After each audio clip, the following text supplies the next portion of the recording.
Umpisa na naman ang umagang maulan. Ayan naman yung ating kakaharapin. Pagkat ngayong araw is hindi pa rin nawawala yung bagyo. Is malaking dagok sa atin ito sa ating ginagawa ngayon. Hey guys, kahit umuulan, dira tayo ngayon. August 8. Ayan. Sana umalis na itong bagyo. Bali, ito talaga isa sa pinaka dagok sa amin. Lalo pag nasa labas yung aming gawa. Mga tropa. Yan ating mga tropa. Parang mga lalugi Ikaw ay nakakumopra sa akin eh. Kung sinabi ko kanya-kanya. So para kasi guys, ginagawa namin dito. Yung sa taas, hindi nga namin magawa dahil umuulan. So, nagwe-welding kasi ron. Yan. Bali, ang bira namin, ano ginagawa namin dito ngayon, yung opisina sa baba. Okay yun, kahit papano is nakakagawa kami. Yan. So, yung asitada ng pader. Yan.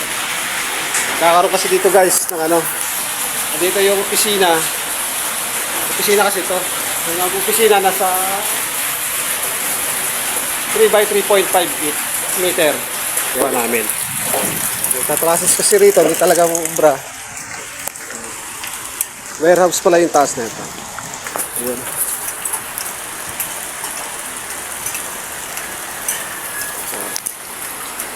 Kita nyo naman guys, ang panahon, ayaw makisama.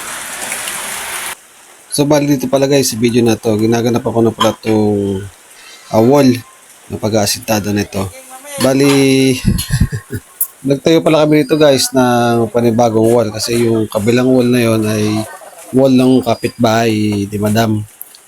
So kaya obligado kami na maglagay dito ng sariling wall. So sabi ka nila is mahirap talaga sa construction.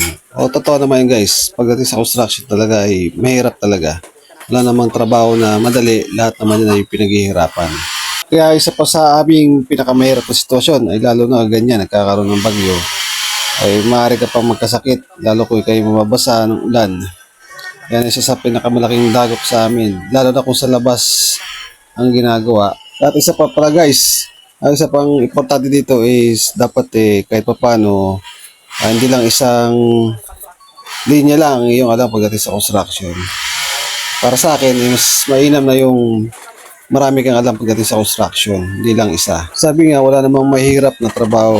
Lahat naman ng yan ay na pag-aaralan. Basta lagi lang tiwala sa sarili, lakas ng loob, yan ang isa pang importante. So guys, sana napanood yung aking simpleng vlog nito about sa buhay construction. So guys, samahan nyo kami.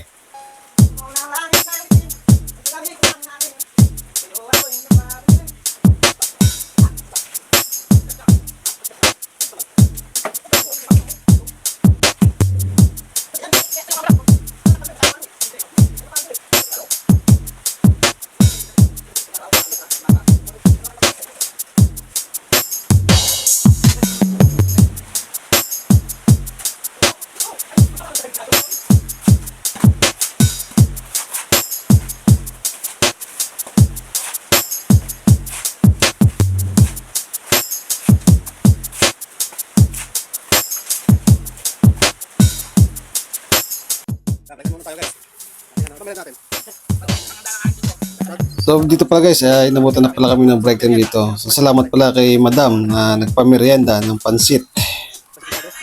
Yan o, sarap yan. Pansit, pampahaba ng buhay.